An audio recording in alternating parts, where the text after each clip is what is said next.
Happy spring, everybody! I am here with two cards that we are going to make, the bunny rabbit one and a robin card. They are both made from Colorado stamp companies. I'm also going to share with you how I get my darker darks and how I make washes. It's just going to be so much fun. So let's get started. I am using the Bunny Love stamp from Colorado Stamp Company, and I stamped it onto 140-pound watercolor paper and with archival safe ink. You can look at the video that I shared about a month ago on how I stamp my watercolor panels. And what I'm doing right now is I'm starting with Meridian Green and a little bit of alizarin crimson just to get a darker green. I didn't love just the bright green for natural greens. And I'm just adding a wash. It's very liquid, tea-like consistency, and I'm just adding it all around the bunny rabbits. The bunny rabbits are surrounded by this beautiful natural green color. And my first tip is to always add a little bit of red or a little bit of blue or a little bit of yellow to your greens. That will add to your watercolor journey, and you get some really beautiful greens that way. So it's just a wash, and what I'm doing right now is I don't want that hard edge, and I'm kind of laying it out where I want the blue to go. And so I will be adding blue in just a second to that, and that's cobalt, teal, and a little bit of the turquoise, phthalo turquoise. And you get a beautiful sky with that. And now I'm just going to go back in and add a little bit of depth, a little bit of darker green to the landscape. And I will be doing that also to the back of the bunny rabbits and getting just that green really in good shape for when we want to use color pencils. And I go all the way to the edge, and the lines are just to help guide. It's just a guide. And now you see that edge, and I don't like edges at the beginning, so I'm going to just soften those edges so I get this nice, really perfect wash. So I have my wash on, and it's looking really good. I could clean up this part. I kind of like it though. It kind of goes with the theme of like just getting some watercolor wash on the paper. So I may or may not fix this part. I don't know yet, but I wanted to get into the bunny rabbits and and get some depth. So what I'm going to start with is like a yellow ochre or a raw sienna, and I'm going to lightly color the bunnies. Like when I say lightly, I'm going to zoom in with some paper, and I'll show you what. Okay, so lightly, I'm going to use a different color just so you can see what I mean. Purple is going to be the darkest value, but what I mean by lightly is this. I'm like I'm just barely touching the surface, and I hear the paper, and I'm using the flat part of this pencil, and I'm trying to get as much coverage as I can. I'm going to do that with the bunny rabbits. So this does two things for me. It gives me a perfect layer, and then when I want to add water, I can, and it gets just a nice little layer, and I can have a lot of control, which is what I'm looking for the first wash of the bunnies. And then I'll go in and add more texture. So that's what I'm doing with these bunnies. Okay.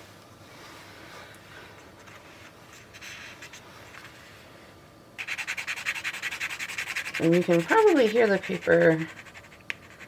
And I'm even going to get into that little cottontail. I want the cottontail to be pretty like white, but I'm going to add a lot more texture to it, so I can just cover over it, color over it.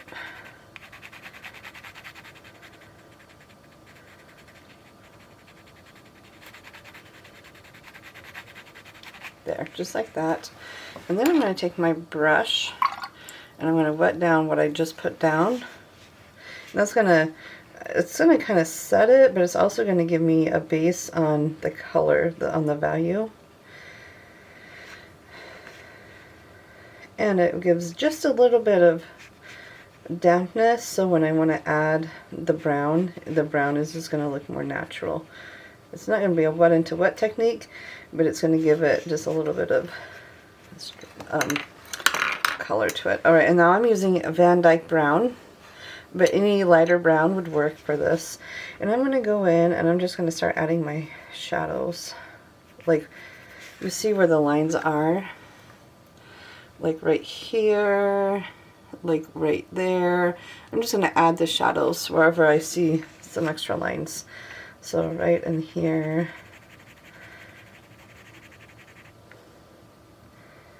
And then I guess the ear is going to be darker than the body, maybe.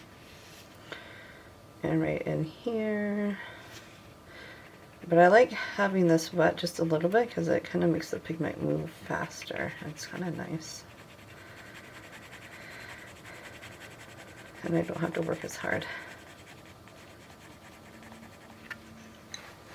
And I can tell that that bunny rabbit already dried off, so I'm just going to add a tad bit of water so it's easier on my pencil. And I like these. I like using colored pencils for this reason, because then I can just kind of add the pigment.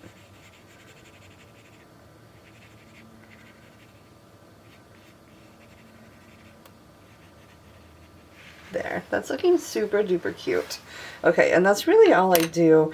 I am going to go in with my brush and I'm just going to kind of move this pigment a little bit just to blend it in. Just a little, not a lot. I think these are so darling. These bunny rabbits are so cute. Okay, I'm going to go in with a darker brown. And I'm just going to add just a little bit. I'm not doing a whole lot. Just where I really kind of want my shapes to pop a little bit, especially on the bottom.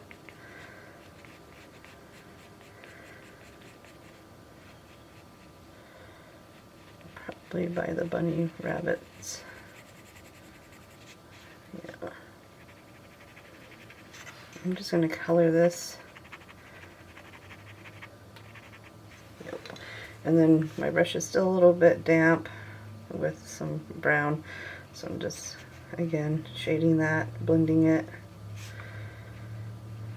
And that's how I like to use colored pencils with animals, is layer upon layer. Now I could put a little bit of pink in their nose. I don't think I'm going to do that. But let's get the background fixed and figured out. I'm going to add, this is olive green, and I just added a little bit of, I wanted some warmth in with the bunny rabbits. So I just wanted a little bit of more, and I'm going to go almost all the way to the edge. And I'm going to do the same thing gently right there. I'm going to take my clean, damp brush, and I'm just going to make this part of the watercolor. I love mixed media for this, and this is just going to give it some texture. We're going to give it some depth. And it's just, in my opinion, it really works. Yeah, just a subtle bit, just to give it some depth. And now, in the background, I want it to be more blue. So I'm going to add some of this blue right into the grass. And that just gives it some depth.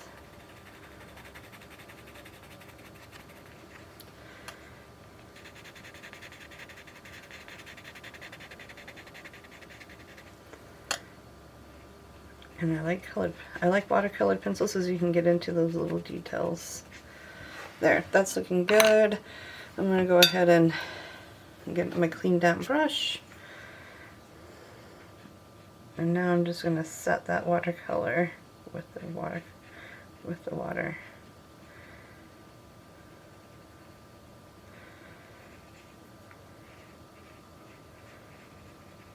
If you feel like you're getting too much pigment on your brush, just dab it off.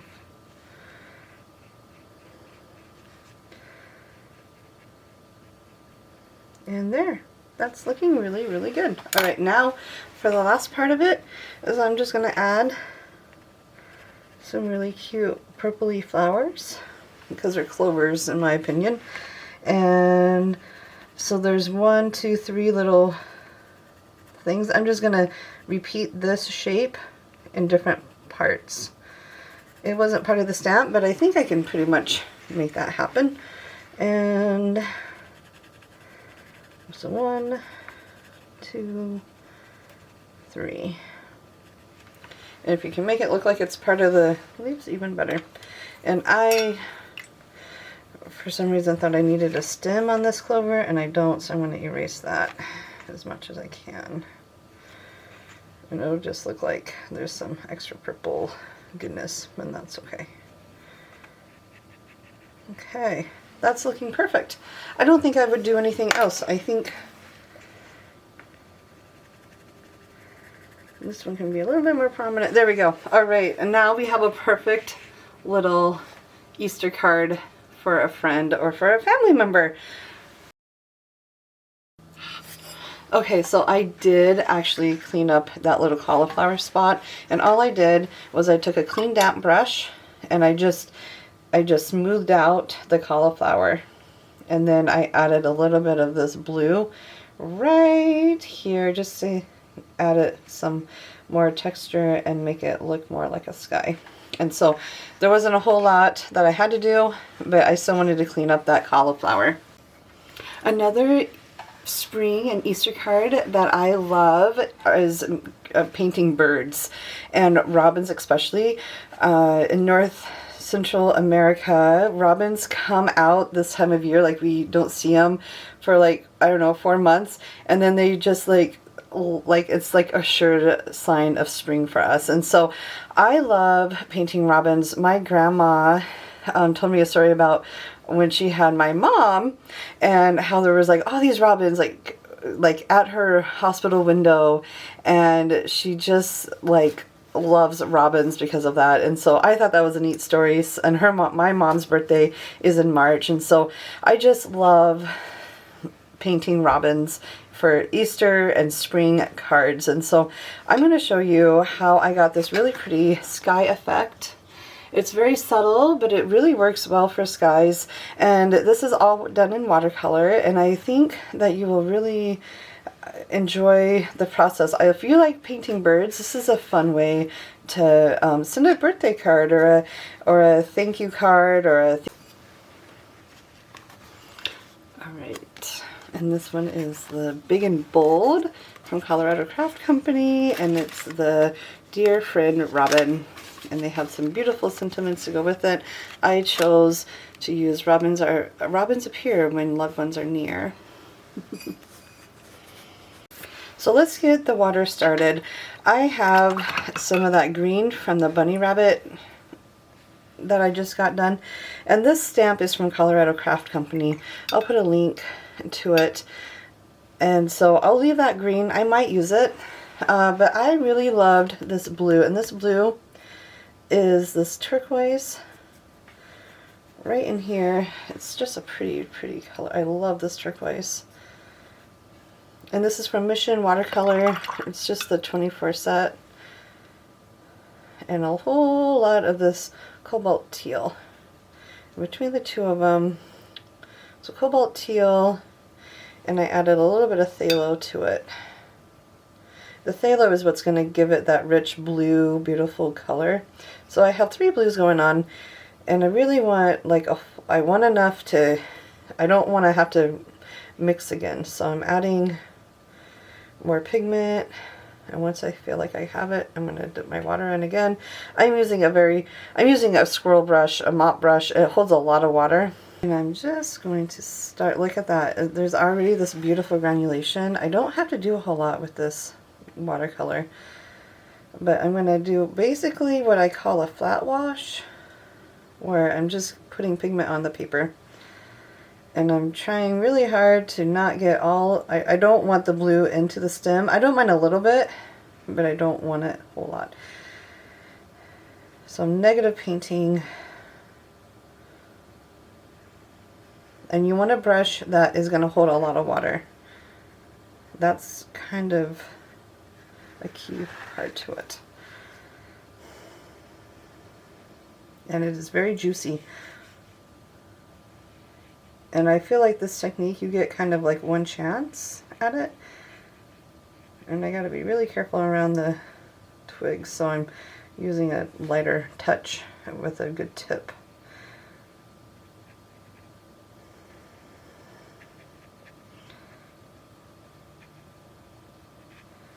Okay, and now this is where the fun kind of comes in. I'm going to splatter a little bit of water, and it's going to look like, ah, you messed it all up. I promise I didn't. And I'm going to clean up the splatter on the bird. I don't need splatter on the bird. I'd rather not have splatter on the bird.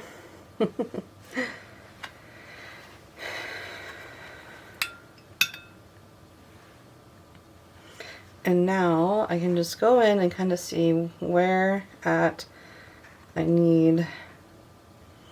really want the bird to stand out a little bit, so I'm going to make that a little bit darker. And I can repeat the same process right in here. Now I can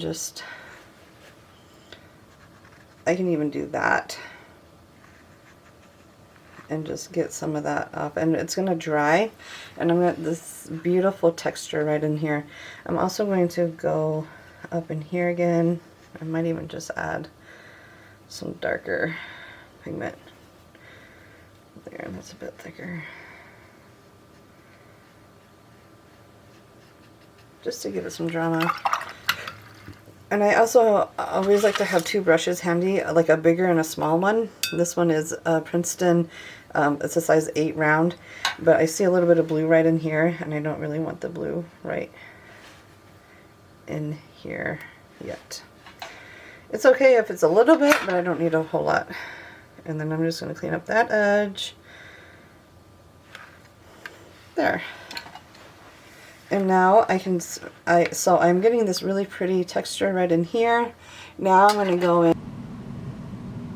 I sped up this a little bit just so you guys can see kind of my process, but I'm just going over with a very light wash, and I am trying to add a little bit of blue anywhere where I feel like there should be sky.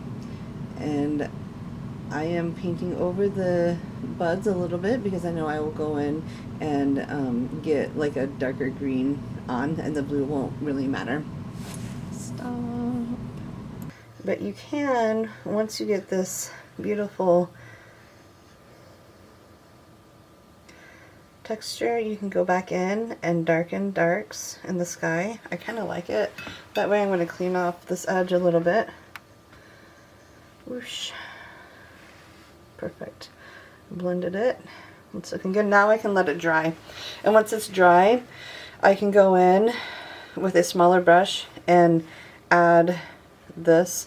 I could probably start on the bird, but I really don't want to unless I have to, so I'm going to let the whole background dry. And usually this is the time when I get out another I'll get another card out and just paint something and then come back to this, but that is how I work. And I also, while it's drying, I can take my small brush and I can just add wherever I think there needs to be some blue. That looks like there needs to be some blue right there, and it looks like I need some extra, like cobalt, phthalo turquoise. Alright, let's get some red and some brown together for robins. Our robins are the brown is the color of the trees, and the red is like this beautiful like maroon. Sometimes it can be cad red, but usually it's like a deeper red, like a maroon-ish red. And so I'm going to use alizarin crimson, and I'll put it right in here. And then I'm going to use some of this beautiful brown. I'm actually going to use that same blue that we used for for the sky, and I'm just going to add it into it. Blue and browns really make for a really pretty, like it just makes the brown richer, and so I use blue a lot in my mixes of browns. So, okay, so I'm ready. I think I might actually add a little bit more of this bright red. And that looks about right. I always have to add a little bit of Cad Red. This is Mission Watercolor, so they use different colors. They have a different color, but it's Cad Red and Alizarin Crimson. It just neutralizes the red. And now I can go in and with my belly and get that beautiful red in. And I'm going to paint around the little bud if I can. And that is really, really red. That's okay. I like using Mission Watercolor. They have probably the best watercolor for lifting. I just love it. And the granulation is second to none. It just really works. It goes all the way down to there. Now that is bright. I think that'll work for this kind of card. It's probably not as red in nature, but that's okay. If I wanted to, I had a little bit of, this is why I wait for my background to dry, because I can, if I go out of the lines, I can always clean it up. Okay. And now I want it to kind of blend in. I want the red to blend a little bit. Okay, now I can go in with this brown, and I'm just gonna drop it in just a little bit into the red. See what I'm doing? Yeah, let me zoom in a little bit more.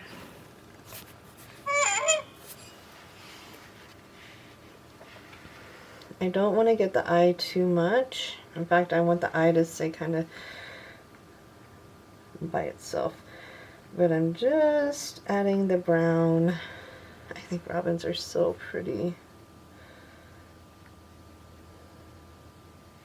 And then I'm going to come back in with this, and I did use watercolor, but I wanted to show you other ways to use colored pencils.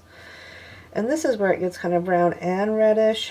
So I'm just painting like with the curves of the feathers to give it kind of a textured look.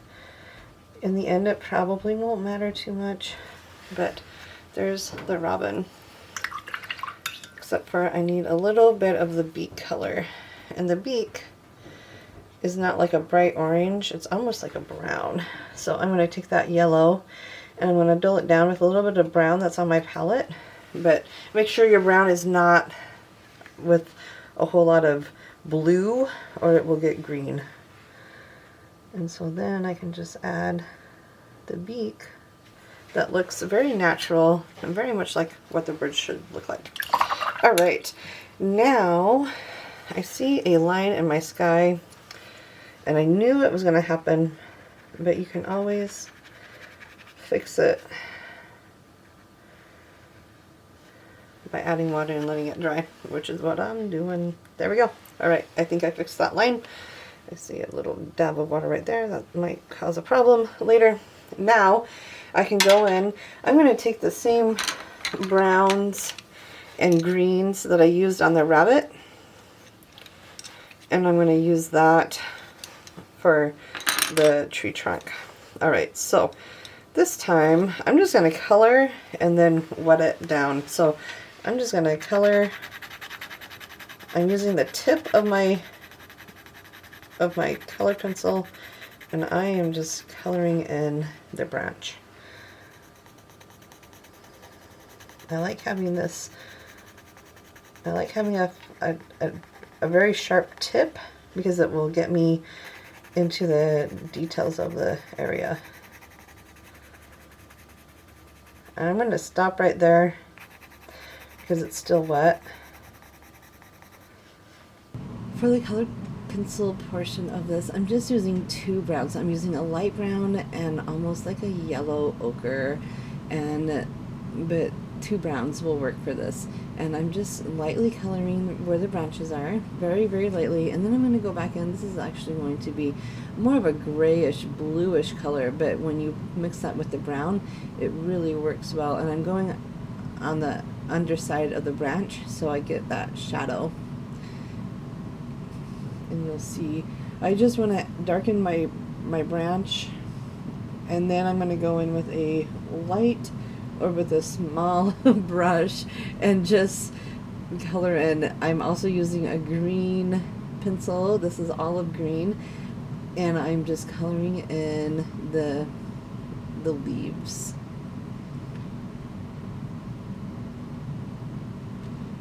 And this I am being pretty distinctive on the leaves, but I really love how these leaves are turning out. And you could always have changed those to buds and made them like a yellow or a peachy color even. Alright, so I have my little brush, my little round brush, probably size 8 is what I'm using, and I am being very careful. I just want the water to blend, and whenever I feel like I'm getting enough pigment on my brush, I wipe it off because I don't want it to mix into the darker branches. And I'm paying very close attention to where the branches are and meeting, and there is the branch, and I really just kind of have a simple approach to it.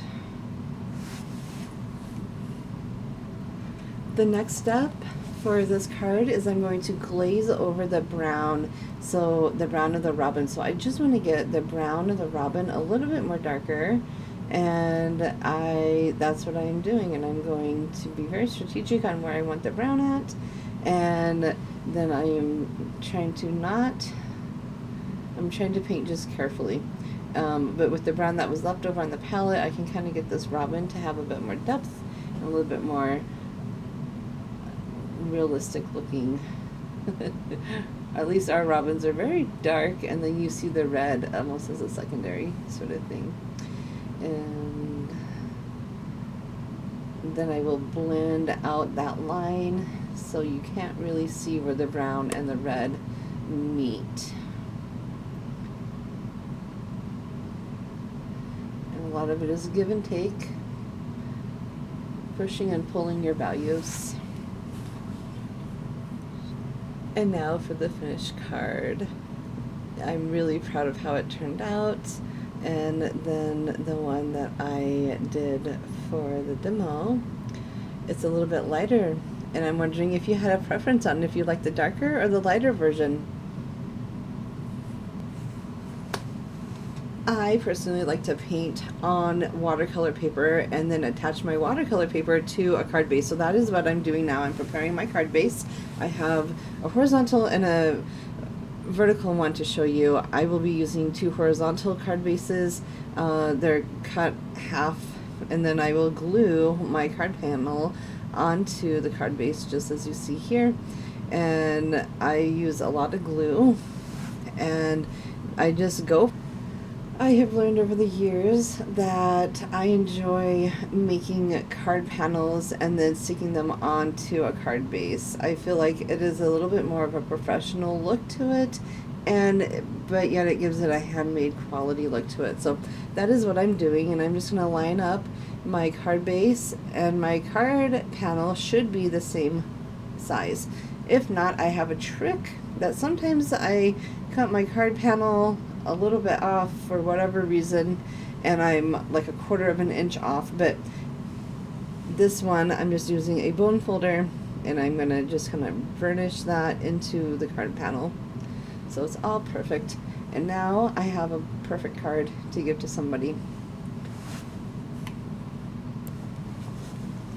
You will see that when I attach my card base to my card panel, I am like 1/4 of an inch off, and I did not plan it that way. I just forgot that when I stamped I had that 1/4 inch, but that's okay. I have a 1/4 of an inch strip of paper that I'm happy to glue on right on my card panel, and that is what you will see me do. And I'm finishing up on that. I'm just using a gold strip of paper that is 1/4 of an inch, and I'm just making sure that it sticks on really well, and then I'll just take some scissors and I will cut that part off. Oftentimes when I finish a card, I think, what else can I put on the inside of the card? So what you see right now is the card base totally done, but I wanted to get some stuff on the inside of the card. So I found a sentiment that I really like, and I put some extra stamped a stamp on my Misty, and I am just now printing that onto the actual card base. And so now you have the beautiful sentiment with a little bit of artwork. Same thing here. I put the bunnies on with a simple sentiment, and now I'm just going to stamp with archival ink and get that going.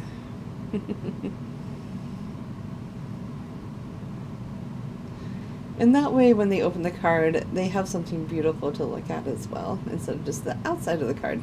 And I like doing that. I think it really brings out the handmade and professional looking part of the card. If you found this video to be helpful, give it a big thumbs up and subscribe to my channel. I produce content every Thursday. I'm so happy to share my watercolor journey with you guys.